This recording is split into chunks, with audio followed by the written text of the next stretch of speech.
मित्रों नमस्कार। मैं नाथ सुनांचली कथा कहानी और उपन्यास के इस नए अंक के साथ पुनः उपस्थित हूँ। मित्रों, इस समय मैं वाचन कर रहा हूँ आवारा मसीहा का। आवारा मसीहा, जिसे लिखा है विष्णु प्रभाकर ने। मित्रों, अब तक मैं आवारा मसीहा के द्वितीय पर्व दिशा की खोज के भाग 7 तक का वाचन अपने वाचन के पिछले क्रम में कर चुका हूँ। आज लीजिए सुनिए आवारा मसीहा के द्वितीय पर्व दिशा की खोज के भाग 8 मोक्षदास से हिरणमयी का वाचन मेरे अर्थात नाथ सोनांचली के स्वर में। शांति की मृत्यु के पश्चात शरत ने फिर विवाह करने का विचार नहीं किया। आयु काफी हो चुकी थी। यौवन आपदाओं विपदाओं के चक्रव्यूह में फंसकर प्राय नष्ट हो गया था। दिन भर दफ्तर में काम करता था, घर लौटकर चित्र बनाता था या लिखता था, लेकिन सब समाज में उसको लेकर जो नाना प्रकार के प्रवाद प्रचलित होते रहते थे, उनमें कोई कमी नहीं हुई थी। उनमें से एक का यह भी दावा था कि शरत नीच जाति की एक स्त्री के साथ रहता है। एक कहता उस स्त्री का नाम विराज बहू है। दूसरा कहता उसका नाम नयन तारा है। तीसरा कहता नहीं, उसका नाम शशि तारा है। और भी कई नाम वे लोग जानते थे, लेकिन किसी ने उसके घर जाकर वास्तविकता का पता लगाने का प्रयत्न नहीं किया। भद्र लोग एक चरित्रहीन के घर जा भी कैसे सकते हैं। कार्यवश किसी को जाना भी पड़ता तो वह बाहर बैठकर बाहर से ही चला आता। उसके लिए इतना जान लेना ही काफ़ी होता था कि घर में कोई नारी है और वह उसकी पत्नी नहीं है। उस बार माघोत्सव के अवसर पर कीर्तन के लिए मृदंग की आवश्यकता हुई। एक सहकर्मी ने कहा, शरत के पास मृदंग है, मैं वहाँ से ले आऊँगा। इससे पूर्व वह कभी शरत के घर नहीं गए थे। उस दिन जाने पर उसने उनका बड़ा स्वागत किया। कहा, मैं आपकी क्या सेवा कर सकता हूँ? बंधु बोला, ब्रह्म समाज के उत्सव के अवसर पर मृदंग की आवश्यकता आ पड़ी है, क्या आप दे सकेंगे? शरत ने उत्तर दिया, हाँ हाँ, यह जो टंगा है यह आपके लिए ही है। बंधु बोले, क्या कोई व्यक्ति यहाँ से इसे ले जाने के लिए भी मिल सकता है? उस दिन रविवार था और वहाँ की जो स्थिति थी उसमें उस समय किसी व्यक्ति का मिल पाना बड़ा कठिन था। शरत कुछ उत्तर दे पाता कि भीतर से एक नारी कंठ ने उलाहना दिया, जो भक्त हैं उन्हें मृदंग उठाने के लिए किसी की सहायता की आवश्यकता क्यों हो। यह तीव्र व्यंग था। बंधु ने उस चोट को अनुभव किया। कहा, निश्चय ही मैं इसे उठाकर ले आऊंगा। वह मृदंग लेकर चले गए और साथ ही यह जानकारी भी ले गए कि शरत के घर में एक नारी है जो धर्म प्राण जान पड़ती है। वह नारी प्रचलित अर्थों में उनकी पत्नी नहीं थी। हिंदू रीति से बारात चढ़ाकर और अग्नि के चारों ओर फेरे देकर उन्होंने उससे विवाह नहीं किया था, लेकिन वह उनकी जीवन संगनी निश्चय ही थी। बंगाल से कृष्णदास अधिकारी नाम के एक व्यक्ति रंगून पैसा कमाने के लिए आए थे। वह मेदिनीपुर जिले के रहने वाले थे। उनके साथ उनकी कन्या भी थी। नाम था उसका मोक्षदा। उस कन्या के साथ कोई न कोई प्रवाद जुड़ा था। क्या था इसकी कल्पना अनेकों ने अनेक प्रकार से की है, पर वह मात्र कल्पना ही है, सत्य नहीं। फिर वह सुंदर जरा भी नहीं थी। न दूध जैसा रंग, न चित्रांकित नयन, पर अंगों की सुडोलता अद्भुत थी। वृष्टि से भीगे फूल पत्तों जैसा लावण्य था और स्नेहमयी भी वह कम नहीं थी। पिता अधिकारी थे। अधिकारी वैष्णव होते हैं, कुलीन ब्राह्मण नहीं होते। फिर गरीबी इतनी कि दहेज की व्यवस्था करना असंभव था। इसीलिए तो बेचारे पैसा कमाने के लिए ही यहाँ आए थे। इतनी दूर वर्मा में अपवाद की बात भी कौन जान सकेगा। अधिकारी महाशय जिस व्यक्ति के पास रुके थे वह शरद का भी मित्र था। उसी नाते उसका उनसे परिचय था। दूसरों के दुख से दुखी हो उठना उसका स्वभाव था। अधिकारी महाशय की भी सहायता करने के लिए उसने प्रयत्न किया, परंतु मोक्षदा के लिए वर ढूंढना संभव नहीं हो सका। एक दिन कृष्णदास ने शरदचंद से कहा, लड़की सयानी हो गई है, मैं इसे अकेला लेकर कहाँ घूमता फिरूं? गरीब ब्राह्मण हूं, यदि आप अनुग्रहपूर्वक इसे ग्रहण कर लें तो मेरा बड़ा उपकार होगा। शरद इसके लिए तैयार नहीं हो सका। लड़की को वह जानता था, उसके लिए कुछ करना भी चाहता था, लेकिन विवाह करने की स्थिति में वह नहीं था। शायद अभी शांति देवी की स्मृति उसे परेशान कर रही थी। अचानक इसी समय वह बीमार पड़ गया। बीमार तो वह सदा ही रहता था। स्वतंत्र और दायित्वहीन जीवन में खाने पीने की व्यवस्था जैसी हो सकती है वैसी उसकी थी। फिर बर्मा ठहरा मलेरिया और प्लेग का घर। उसका ज्वर तेज हो चला। उस समय मोक्षदा ने बंगाली नारी के आंतरिक स्नेह के साथ उसकी देखभाल की। कई दिन बाद जब उसका ज्वर उतरा तो पाया मोक्षदा उसके सिरहाने बैठी है, पूछ रही है, अब जी कैसा है? यह स्नेहसिक्त संबोधन सुनकर शरद को शांति की याद हो आई। माँ के बाद उसके जीवन में वही तो एक नारी थी जिसने सचमुच उसे स्नेह दिया था। आज फिर वही स्नेहसिक्त वाणी उसे आंदोलित करने लगी। दृष्टि में कृतज्ञता भरकर उसने कहा, अब ठीक हूं, तुमने मेरी बहुत सेवा की, मेरा सारा कष्ट जैसे तुमने ही सहा है। मोक्षदा की आंखें भर आईं। अपना हाथ शरद के माथे पर धीरे धीरे फेरते हुए वह अवरुद्ध कंठ से बोली, मुझ अभागिनी को इतना बड़ा सौभाग्य कहाँ मिल सकता है? शरद क्षीण पर स्नेहसिक्त स्वर में बोला, नहीं नहीं, तुम अभागिनी नहीं हो, तुम बंगाल की नारी हो, तुम चिर स्नेहमयी हो। फिर वह जैसे अपने आप से बातें करने लगा हो, तुम्हें रूप का वरदान नहीं मिला, लेकिन तुम्हारे अंतर में स्नेह का सागर है। तुम जिसके साथ भी रहोगी वह धन्य होगा। मेरी माँ भी ऐसी थी, वह भी अंतर के रूप से रूपसी थी, तुम भी वैसी ही महान हो। मोक्षदा ठीक ठीक नहीं सुन पाई, लेकिन उसने शरद के प्रकाशित होते श्यामल मुख को देखा। वह जैसे भर उठी। विलासी ने मृत्युंजय को जीत लिया। उसकी स्नेहसिक्त छाया में शरद धीरे धीरे अच्छा होने लगा। कृष्णदास बहुत प्रसन्न थे। उन्हें जैसे विश्वास हो चला था कि अब उनके कष्ट दूर हो गए हैं, लेकिन शरद फिर भी विवाह के लिए राजी नहीं हुआ। तब एक दिन कृष्णदास ने कहा, यदि आप मोक्षदा से विवाह नहीं करना चाहते तो मुझे कुछ धन दीजिए, जिससे मैं देश लौटकर इसका विवाह कर सकूं। शरद के पास इतना पैसा कहाँ था। वह अधिकारी महाशय की सहायता नहीं कर सका। लेकिन तभी एक दिन क्या देखता है कि बिना कुछ कहे कृष्णदास अधिकारी मोक्षदा को उसी के पास छोड़कर भारत लौट गए हैं। मोक्षदा अत्यंत कातर हो उठी। शरद भी उद्विग्न हो आया। फिर भी उसने मोक्षदा को सांत्वना दी। कहा, तुम्हें दुखी होने की आवश्यकता नहीं। जब तक कोई और प्रबंध हो तुम यहीं रह सकती हो। और मोक्षदा शरद के पास रहने लगी और उसको लेकर एक बार फिर नाना प्रकार के प्रवाद प्रचलित होने लगे। एक दिन शरद ने कहा, चलो मैं तुम्हें कलकत्ता छोड़ आता हूं। लेकिन कहना जितना सरल था, मोक्षदा को छोड़ना उतना ही कठिन था। बचपन से ही जो दूसरों के लिए प्राण संकट में डालता आया है, वह कैसे इस निरीह लड़की को छोड़ देता।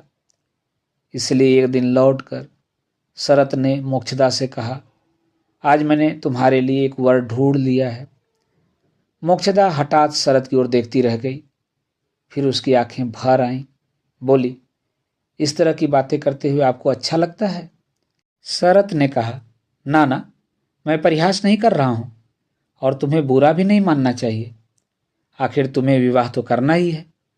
जो व्यक्ति मैंने तुम्हारे लिए ढूंढा है वह तुम्हारा आदर करता है और तुम्हारे प्रति सहृदय भी है। मोक्षदा और भी विस्मित हो उठी।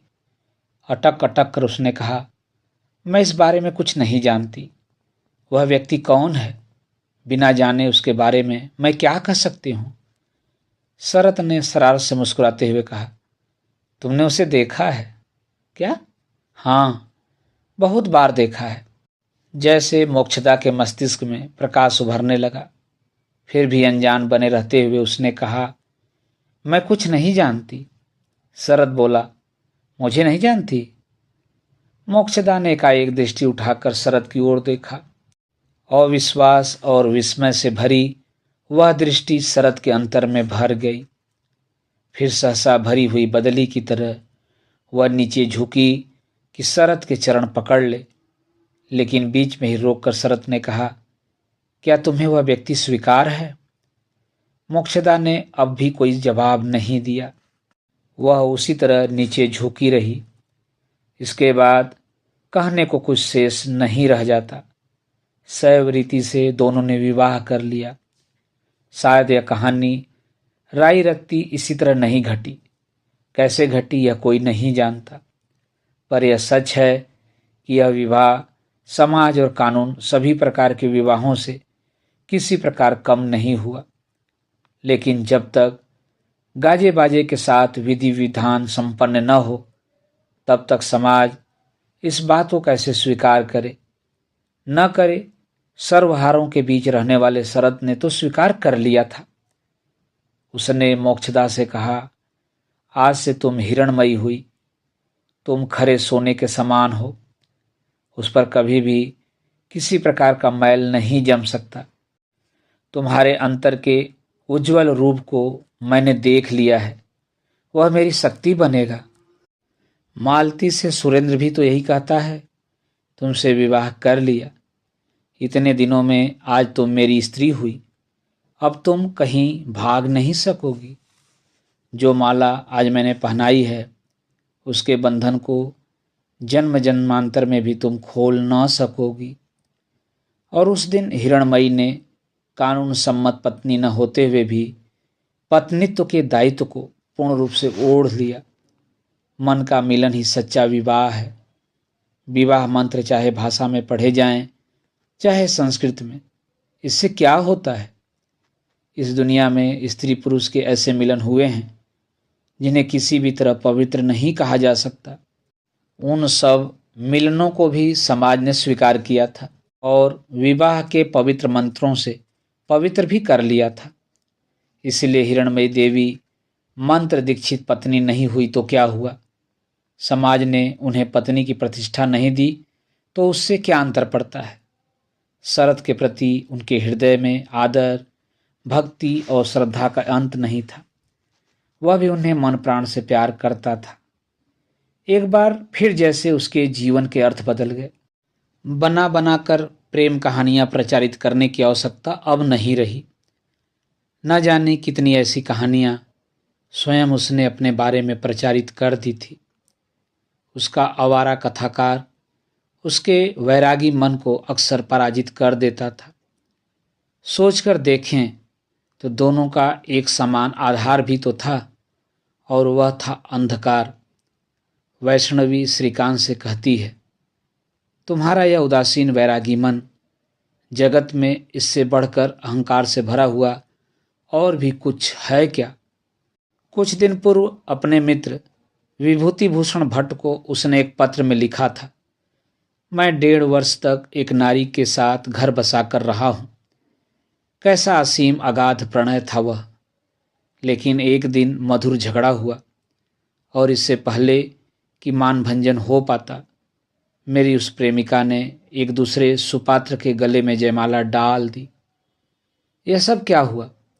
आज भी इसकी मीमांसा नहीं कर सकता। वधू ब्रह्मदेश की नहीं, खाटी स्वदेशी थी। जब पता लगा कि वह जाति की धोबन थी, तब कान पकड़े और नाक रगड़ी। फिर इरावती में स्नान करके किसी तरह प्रायश्चित किया और विरह की वेदना से मुक्ति पाने के लिए डॉक्टर का सर्टिफिकेट देकर छुट्टी ली और हांगकांग चला गया। सुना है चंडीदास ने कुछ इसी तरह करके विरहात्मक गीति काव्य लिखा था। मैंने भी स्थिर किया है कि बहुत पहले जो चरित्रहीन शुरू किया था, इस बार उसे समाप्त करूंगा। पूरी चिट्ठी पढ़ने पर ऐसा नहीं लगता था कि उसने यह कहानी बनाकर लिखी है, परंतु गंभीर होकर परिहास करना भी उसका सहज स्वभाव था। यदि 18 महीने के इस प्रणय में जरा भी सच्चाई होती तो गिरीन्द्रनाथ सरकार, जिन्होंने अनेक संभाव असंभाव रोचक कथाओं का वर्णन किया है, इस सत्य कथा को न छोड़ते। इसलिए ऐसा लगता है कि कैशोर्य की प्रेमिका निर्दा की भांति यह सारी कथा एक रोमांचक कल्पना मात्र है। महाकवि चंडीदास ने धोबन से प्रेम किया था। शायद शरद के कल्पना लोक में वहीं प्रेम कुंडली मारकर बैठ गया था, लेकिन केवल यह धोबन ही उसके कल्पना लोक की प्रेमिका रही हो, ऐसा भी नहीं था।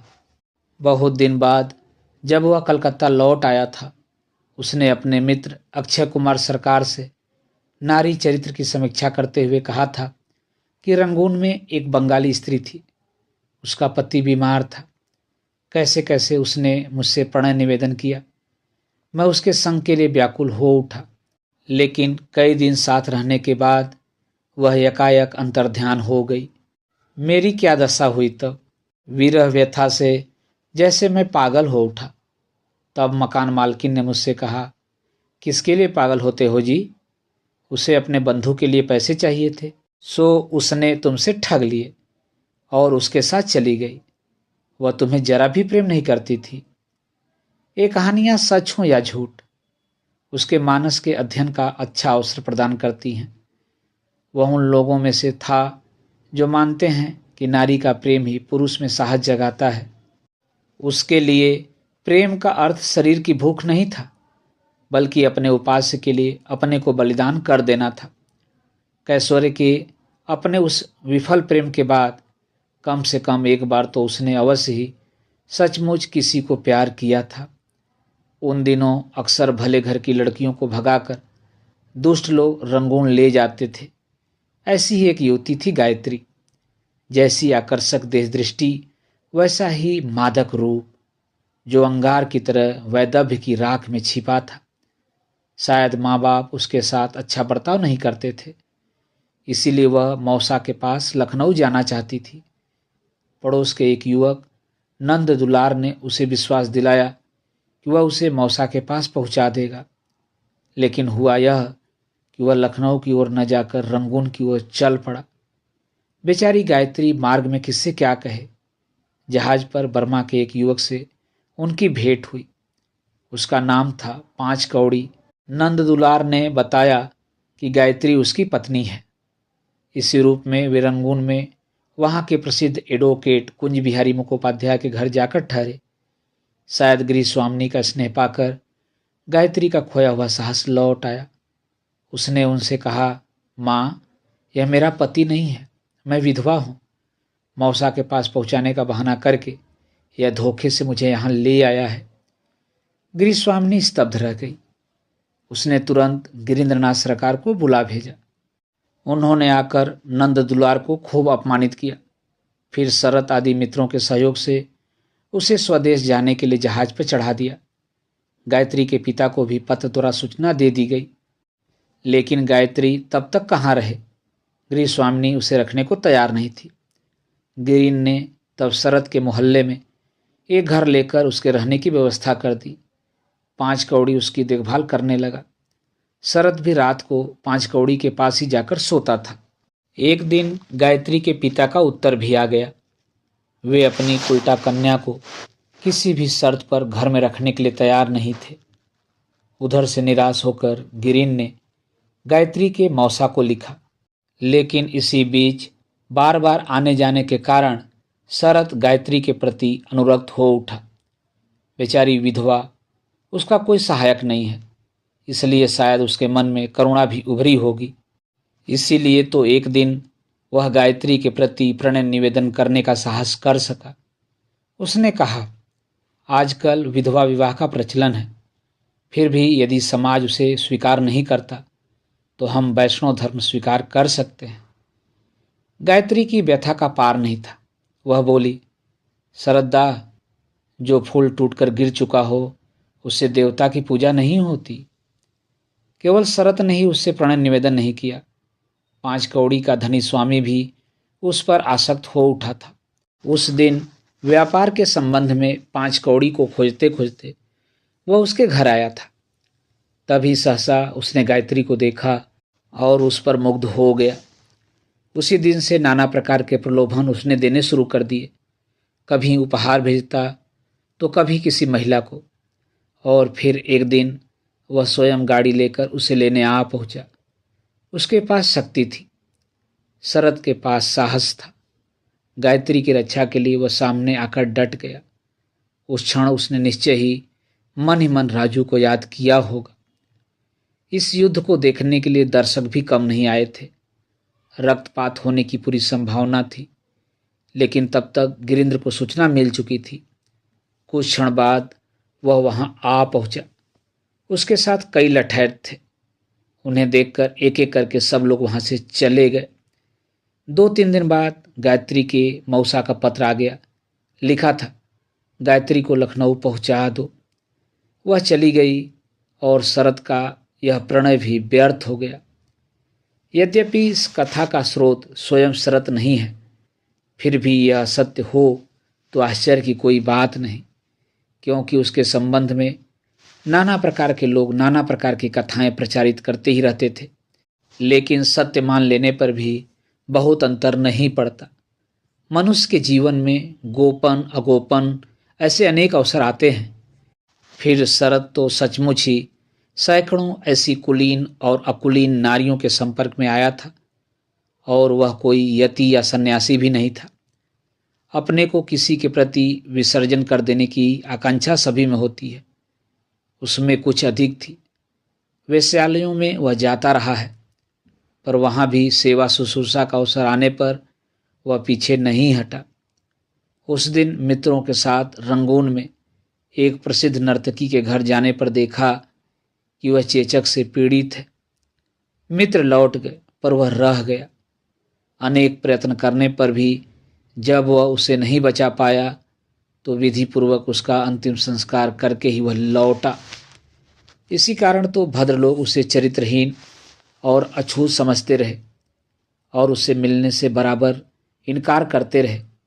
उसने भी कभी प्रयत्न नहीं किया, लेकिन जहाँ तक उसके निजी जीवन का संबंध था, गृहस्थी बसा लेने के बाद उसकी सौंदर्य भावना फिर जाग आई थी। प्रेम ने उसके घर में फूलों की सुषमा बिखेर दी। उसे पुस्तकों से प्रेम था, फूलों से प्रेम था, पशु पक्षियों से प्रेम था। वह प्रेम अब सुव्यवस्थित और सघन हो उठा। हिरणमयी के कारण हिंदू के घर में तुलसी का पौधा भी आ गया। पक्षी उसके पास निरंतर रहे। एक मैना थी जिसे प्यार से वह मौना कहकर पुकारता था। अचानक उसकी मृत्यु हो गई। वह ऐसे दुखी हुआ जैसे कोई संतान के मरने पर होता है। फिर एक सिंगापुरी नूरी पक्षी ले आया। बड़े प्यार से नाम रखा था बाटू बाबा। उसे बातें करना सिखाया। रात को बार बार उठकर उसे खिलाता। मित्र कहते, पक्षी को क्या रात को खिलाया जाता है? शरत उत्तर देता, पक्षी जंगल में रहते हैं, इच्छानुसार खाते रहते हैं, लेकिन जब वे संसार में जाकर रहने लगते हैं तब उन्हें हमारी तरह खाना पीना पड़ता है। यदि हम उन्हें हाथ से न खिलाएं तो वह बुरा मानते हैं। उन्हें यदि हम प्यार नहीं कर सकते तो बंद करने से क्या फ़ायदा। वह पक्षी रात के समय गाता भी बहुत सुंदर था। सुनकर पड़ोसी पूछते, शरत बाबू, रात आपके घर में कोई गा रहा था। सखी रे की आर बोलिम आमी, बड़ा मधुर स्वर था। शरत हंसकर कहता, अरे बाटू बाबा गाता है। जब कोई घर आता तो बाटू बाबा तुरंत कहता, कौन जी, कौन हो तुम? शरत उत्तर देता, मैं हूं। तब बाटू बाबा चिल्लाता है, बाटू, टू टू टू। शरत ने इसके लिए चांदी का एक खंभा, सोने की जंजीर और पैरों के स्प्रिंगदार सोने के कड़े बनवा दिए थे। अपनी सैया के पास ही उसको सोने के लिए सैया लगवाई थी। उस पर बहुमूल्य रेशम का तकिया, तोशक और मसहरी की व्यवस्था भी थी। रात को शरत जंजीर खोल देता, तब बाटू बाबा अपने खंभे पर से उतर कर आता और मसहरी के भीतर अपने बिस्तर पर सो जाता। यह बाटू बाबा जैसा प्यारा था, वैसा ही दुर्दांत भी था। शरत जब इसकी चोंच चूम लेता तो गदगद होकर वह उसके गाल पर अपना सिर रगड़ता, लेकिन यदि दूसरा व्यक्ति ऐसा करता तो तार सप्तक में चीख कर आपत्ति प्रकट करता, उसके हाथ में काट लेता। इसलिए कोई भी नया व्यक्ति घर में नहीं आ सकता था। द्वार रक्षक कुत्ते की तरह वह सदा सतर्क रहता था। एक दिन जब घर में कोई नहीं था तो नौकरानी ने रसोई घर में घुसकर घी निकालने की चेष्टा की। वह समझती थी कि कोई देख नहीं रहा है, लेकिन बाटू बाबा ने तुरंत शोर मचाना शुरू कर दिया। पड़ोसी जानते थे कि वह शोर मचाता ही रहता है। किसी ने उसकी ओर ध्यान नहीं दिया। नौकरानी भी आश्वस्त थी, लेकिन इसी बीच में बाटू बाबा ने चोट कर करके जंजीर को तोड़ डाला और बाहर आकर नौकरानी पर आक्रमण करने लगा। उसने इतनी तेजी से काटना शुरू किया कि नौकरानी चीख उठी, मार डाला रे बाबा, मार डाला। लेकिन बाटू बाबा ने उसे भागने नहीं दिया। तभी शरत लौट आया। नौकरानी रंगे हाथों पकड़ ली गई। एक दिन यही बाटू बाबा मर गया। सोने की जंजीर उसके गले में फंस गई। शरत अत्यंत कातर हो उठा। विधिपूर्वक नदी तट पर ले जाकर उसका दाह संस्कार किया। कई दिन तक न तो घर से बाहर निकला, न खाया, न पिया। जब निकला तो शोक के कारण उसका हृदय भरा हुआ था। बाल बिखरे हुए थे। मित्रों ने पूछा, क्या हुआ शरत बाबू, आप इतने दुखी क्यों हैं? शरत ने उत्तर दिया, मेरे बच्चे की मृत्यु हो गई है। उसने एक कुत्ता भी पाला था, ठेठ देसी और उस पर बेहद बदसूरत, असभ्य। लेकिन एक फकीर ने हिरणमयी देवी से कहा था, इस कुत्ते को पालने से तुम लोगों का भाग्य चमक उठेगा। कुत्ते के कारण हो या किसी और कारण, भाग्य सचमुच चमक आया था। इसीलिए बहू ने बड़े प्यार से उसका नाम रखा वंशी वदन। लेकिन प्यार क्या इतने सुंदर नाम की अपेक्षा रखता है? कोई छोटा सा अटपटा नाम ही प्यार का प्रतीक हो सकता है। इसलिए शरत ने उसका नाम रखा भेली। उस पर उसके प्यार की कोई सीमा नहीं थी। उसके अंतर में जो असीम स्नेह भरा हुआ था, वह निरंतर मार्ग ढूंढता रहता था। दुनिया संपन्न और सुंदर को प्यार करती है, पर उसने मन ही मन निश्चय किया कि वह उन्हें ही प्यार करेगा जो सर्वहारा हैं, जो असुंदर हैं। मित्रों, अभी आप सुन रहे थे आवारा मसीहा के द्वितीय पर्व दिशा की खोज के भाग 8 मोक्षदा से हिरणमयी का वाचन मेरे अर्थात नासोनांचली के स्वर में। मित्रों, आवारा मसीहा के शेषांग को आप मेरे वाचन के अगले क्रम में सुन सकते हैं। तो जुड़े रहिए कथा, कहानी और उपन्यास के साथ। धन्यवाद। नमस्कार।